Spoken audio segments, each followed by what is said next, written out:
मुश्किलों से भाग जाना आसान होता है। ज़िंदगी का हर एक पहलू इम्तिहान होता है। डरने वालों को कुछ नहीं मिलता ज़िंदगी में, लड़ने वालों के कदमों में जहान होता है। Welcome back to my YouTube channel. उम्मीद करता हूँ कि आप स्वस्थ होंगे, व्यस्त होंगे, मस्त होंगे। प्यारे बच्चों, आज की इस वीडियो में हम लोग एक बहुत ही महत्वपूर्ण जानकारी लेने वाले हैं कि कैसे हम लोग एग्ज़ाम के पहले या एग्ज़ाम के बाद या एग्ज़ाम के समय हम लोग क्या क्या तैयारी करेंगे। मतलब एग्ज़ाम से पहले हम लोग को एग्ज़ाम के टाइम हम लोग को क्या क्या लेकर जाना है एग्ज़ाम के टाइम पर। प्यारे बच्चों, मेरी बातें हमेशा याद रखिएगा कि एग्ज़ाम से पहले आप लोगों को क्या क्या लेके जानी है। इस वीडियो में पूरी चीज़ बताई जाएगी। एग्ज़ाम के समय आपको क्या करना है और एग्ज़ाम के बाद आपको क्या करना है, इस वीडियो में पूरी जानकारी दी जा रही है। प्यारे बच्चों, ध्यान से समझिए। एग्ज़ाम से पहले सबसे पहले आप लोग एग्ज़ाम के समय, एग्ज़ाम के टाइम आप सबसे पहले एडमिट कार्ड, अपना एडमिट कार्ड डेली लेकर जाएंगे। एडमिट कार्ड के साथ साथ आप लोग का जो रजिस्ट्रेशन नंबर का जो कार्ड मिला है उसको भी साथ लेकर जाएंगे। Admit card plus registration number. अगर आपके स्कूल में रिक्वायर्ड है तो आप आधार कार्ड लेकर जाइए, अगर रिक्वायर्ड नहीं है तो आधार कार्ड मत लेकर जाइए। ओके मेरे बच्चों, अगला चीज़ है कि इसमें आप ट्रांसपेरेंट बैग लेकर जाएंगे। ट्रांसपेरेंट बैग, ऐसा बैग नहीं जिसमें आपको आर पार दिखाई दे। ट्रांसपेरेंट बैग का मतलब ये होता है, देखिए प्यारे बच्चों मैं दिखाता हूँ आपको। ये देखिए ट्रांसपेरेंट बैग है, कुछ इस तरीके का बैग जो मिलेगा उसे क्या कहेंगे, ट्रांसपेरेंट बैग कहेंगे। इस ट्रांसपेरेंट बैग को लेकर जाएंगे। उसके बाद आप कम से कम अपने साथ 4 नीली पेन और 3 कम से कम ब्लैक पेन लेकर जाएंगे। 4 नीली पेन, कम से कम 3 ब्लैक पेन, 3 काली पेन लेकर जाएंगे, ताकि अगर पेन कोई खराब हो गया, कोई किसी ने मांग लिया या फिर गिर गया तो आपको साथ में रहे। ओके प्यारे बच्चों, अगला चीज़ है आप अपने साथ pencil, eraser, sharpener, scale, screw driver मतलब गोला प्रकार जो होता है, उसके साथ साथ आप ट्रांसपेरेंट पानी की बोतल ले जाएंगे। मतलब ऐसा पानी की बोतल नहीं ले जाएंगे जिसमें आर पार न दिखाई देता, ऐसा पानी की बोतल जिसमें आर पार दिखाई देता है। जैसे इस तरीके की बिस्लरी की जो बोतल आती है उसमें आर पार दिखाई देता है, इसका रिवील निकाल दीजिए तो उसी तरीके का बोतल हो जाएगा। ओके प्यारे बच्चों, उसके अलावा आप नॉर्मल एक वॉच पहन कर जा सकते हैं अगर आपके स्कूल में रिक्वायर्ड हो तब। अगर स्कूल वाले मना कर रहे हैं, जहाँ आपका सेंटर गया है अगर मना कर रहे हैं तो आप वॉच पहनकर नहीं चाहिए। वहाँ पर एक एक घंटे के बाद आपको वहाँ बेल लगा के बताई जाती है कि भैया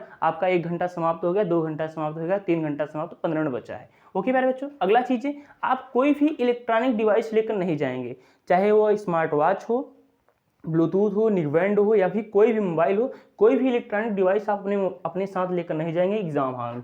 दूसरी चीज़ें, अगर हो सके तो आप शूज पहनकर मत जाइएगा या सॉक्स पहनकर मत जाइएगा। जूते पहनकर एग्जाम में मत जाइएगा, नहीं तो बार बार आपको निकलवाएंगे और बार बार आपकी चेकिंग करेंगे तो आपका टाइम वेस्ट होगा। उसके अलावा आप उसके स्थान पर आप स्लीपर पहन के जा सकते हैं, सैंडल पहन के जा सकते हैं। हो सके तो आप जूते पहनकर मत जाइए। ऐसा एग्जाम हॉल में मना नहीं है कि आप जूते पहन के मत आइए, लेकिन आपको परेशानी होगी इसलिए बताया जा रहा है। ओके मेरे बच्चों, अगली चीज़ है आप बहुत ज़्यादा टाइट कपड़े पहनकर मत जाइएगा। अगर टाइट कपड़े पहन जाएंगे आप अपने में ही परेशान रहेंगे। बहुत ज़्यादा टाइट कपड़े पहन के मत जाइएगा, उसके स्थान पर आप ढीले ढाले कपड़े पहन के जाइएगा। ओके प्यारे बच्चों, अगली चीज़ है कि आप बहुत ज़्यादा उसके पहले वाले दिन मतलब आज शाम या फिर कल सुबह जब एग्जाम है तो बहुत ज़्यादा अत्यधिक भोजन करके या भारी भोजन करके मत जाइएगा, वरना आप परेशान होंगे।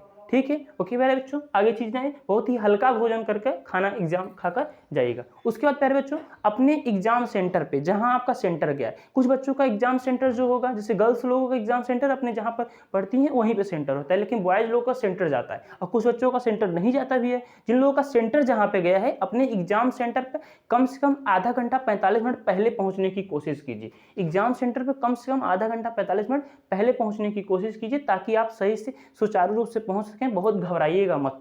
ओके प्यारे बच्चों, एग्जाम के समय आप घबराने की कोशिश मत कीजिएगा, बिना घबराए आप एग्जाम दीजिए। उसके बाद समझते हैं प्यारे बच्चों कि एग्जाम के समय हम लोगों को क्या करना है, कि जब एग्जाम स्टार्ट हो जाएगा तो हम लोगों को क्या करना है। सबसे पहले आप एग्जाम के समय सबसे पहले एग्जाम हॉल में आप एंट्री कीजिए। एग्जाम हॉल में 15 मिनट पहले एंट्री कर दीजिएगा। 15 मिनट पहले एंट्री करने से आपको ये फायदा होगा कि आपको अपना सीट कहाँ पर है, उसके आसपास कुछ है तो नहीं। अगर आप एग्जाम हॉल में एंट्री कर दिए, अपना सीट, अपना रूम खोज लीजिए। अगर रूम खोज लिए हैं तो वहाँ पे अपने जहाँ आपका सीट है वहाँ पे चेक कर लीजिए कि कोई चीट उट नहीं है। इसके पहले वाला एग्जाम, जैसे आप जिन लोगों का मॉर्निंग होगा उन लोगों का सही है, जो इन लोगों का इवनिंग होगा, जैसे 12th वालों का ज़्यादातर एग्जाम इवनिंग है, बस बायोलॉजी या मैथ का जो है वो मॉर्निंग में है। तो जो इन लोगों का इवनिंग में है तो उन लोगों का क्या होगा कि कोई बच्चा चीट रख गया है तो बाद में एग्जामिनर जब आएंगे, कोई चेक करने वाले आएंगे तो आप पकड़े जाएंगे, तो आप ही को जुर्माना लगेगा। ओके प्यारे बच्चों, आप उसके बाद ये कीजिएगा।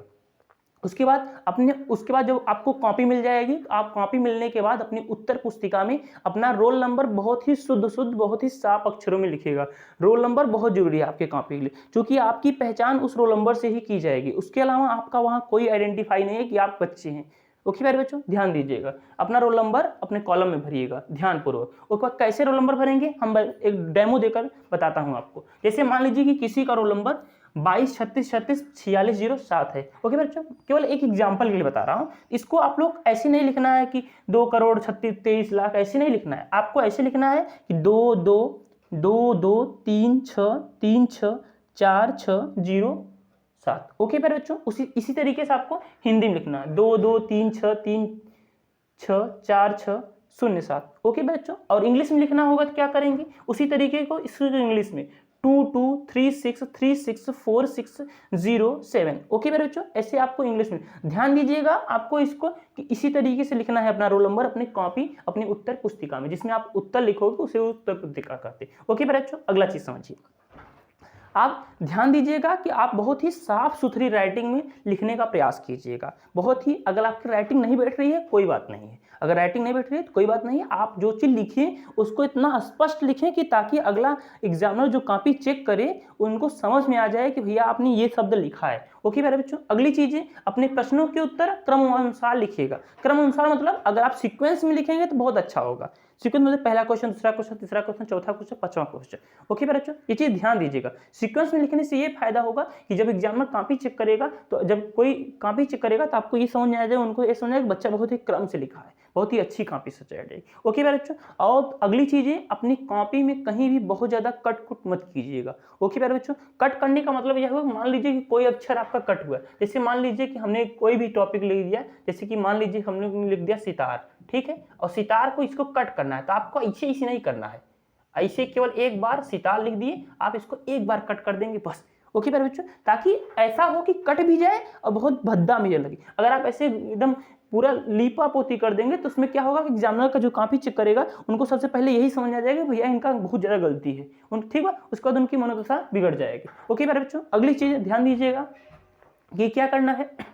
अगर उत्तर पुस्तिका मतलब आपको अगर क्वेश्चन पेपर में आरेख बनाने को आ रहा है या चित्र बनाने का आ रहा है, जैसे कि बायोलॉजी में आता है चित्र बनाने को, खूब बायोलॉजी में चित्र आता है, तो उनके चित्र को अगर रिक्वायर्ड है तो आप चित्र बहुत ही स्वच्छ और नामांकित चित्र बनाइएगा। ओके प्यारे बच्चों, बहुत ही साफ सुथरा चित्र बनाइएगा। अगला चीज जान लीजिए कि कोई भी प्रश्न किसी बच्चे को छोड़ना नहीं। वेरी इंपॉर्टेंट क्वेश्चन चीजें हैं कि किसी भी बच्चे को कोई भी प्रश्न छोड़ना नहीं है। अगर उसका आ रहा है उत्तर तो और बढ़िया है, अगर नहीं आ रहा है फिर भी उसका कुछ न कुछ लिखिए। अगर आप कुछ न कुछ लिखेंगे तो कुछ न कुछ नंबर मिलेगा। कोई भी प्रश्न किसी बच्चे को छोड़ के नहीं आना है, कुछ न कुछ लिखने की कोशिश कीजिए। उसके बाद अगली पॉइंट यह बताई गई है कि किसी भी बच्चे को जितना प्रश्न रिक्वायर्ड है, जैसे 1 नंबर का प्रश्न है तो 1 नंबर की तरह लिखिए, 2 नंबर का प्रश्न है तो 2 नंबर की तरह लिखिए, 3 नंबर का प्रश्न है तो 3 नंबर की तरह लिखिए, 4 नंबर का प्रश्न है 4 नंबर, 5 नंबर का प्रश्न है, मतलब जितने नंबर का प्रश्न है उसके हिसाब से लिखिए। शब्द सीमा का ध्यान रखिएगा। ऐसा ना हो कि 1 नंबर का प्रश्न आप बहुत ज्यादा लिख दिए, 5 नंबर का प्रश्न बहुत कम कर दिए, तो ऐसे नंबर नहीं मिलेगा। ओके प्यारे बच्चों,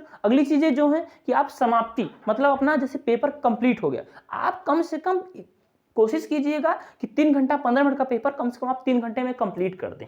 3 घंटे से ज़्यादा टाइम ना लगे। आप समाप्ति से 5-10 मिनट पहले पेपर अपना पूरा कंप्लीट कर दीजिए। अगर पेपर पुनः कंप्लीट कर लेंगे तो इससे क्या होगा कि आपको परेशानी नहीं होगी। जैसे क्लास 10th वालों को मार्कशीट कॉपी में लगानी होगी और 12th वालों को अपना सब चीज़ें चेक कर लीजिए। जब आप 5-10 मिनट पहले कॉपी कंप्लीट किए रहेंगे तभी तो आप चेक कर पाएंगे कि हमने ये फिल नहीं किया है, हमने यहाँ सिग्नेचर नहीं किया है, ये चीज़ें नहीं की है। उसके बाद अपनी कॉपी की जाँच कर लें और जो चीज़ें नहीं भरा है उसको आप भर लीजिए। भरना का क्या मतलब, जैसे फ्रंट पेज का जो चीज़ हुआ जिसमें आप रोल नंबर भरोगे, उसमें रोल नंबर के अलावा बहुत चीज़ें कॉलम होती हैं, जैसे परीक्षा की डेट, परीक्षा के दिन, परीक्षा के टाइम, पॉली, पेपर कोड, इन सबको चीज़ भरना होगा, उसको भर लीजिएगा। ओके प्यारे बच्चों, अगली चीज़ें समझिए।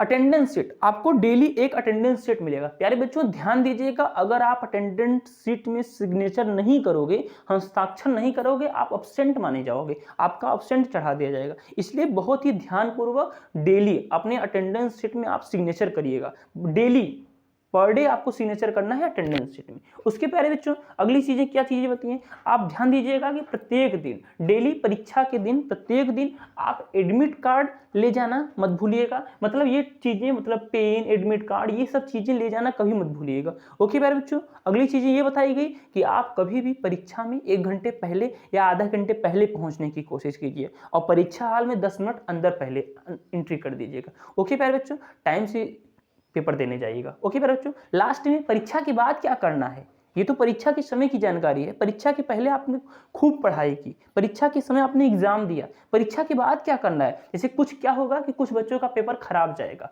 ये तो निश्चित बात है कि कुछ बच्चों का पेपर खराब जाएगा, कुछ बच्चों का पेपर सही जाएगा। क्या होता है, सब बच्चों के हिसाब से पेपर नहीं बनता है। आपने बहुत मेहनत की, अगर पेपर आपके हिसाब से नहीं गया, पेपर कुछ खराब हुआ, पहले बात हम भगवान से यही दुआ करेंगे कि किसी भी बच्चे का पेपर खराब ना जाए, बहुत ही बेस्ट आप लक हो, बहुत ही पेपर बहुत बढ़िया हो, ये हमारी आप सबके साथ दुआ है। ओके प्यारे बच्चों, लेकिन अगर किसी खुदा न खास्ता अगर किसी बच्चे की पेपर खराब गया या फिर कुछ हुआ, तो आप घर पर आकर ये कतई कुछ नहीं करेंगे। आप घर पर आकर अपने उत्तर की जांच कोई नहीं करेगा।